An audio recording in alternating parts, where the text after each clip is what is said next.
bukas na ang Tesla dito sa Lemarys. Ito meron na sila mga unit, oh.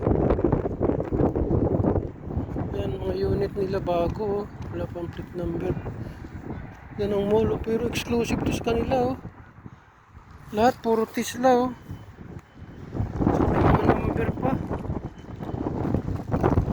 Yung unit nila, oh. Yan. Kaso wala pang presyo. Mag-inquire ka sa loob. Oh. Tatlo yan, oh, unit. Unang opisina nila sa loob. Doon. Yan ang entrance. Bagong bukas lang ito. Itong end of November. Okay. Salamat.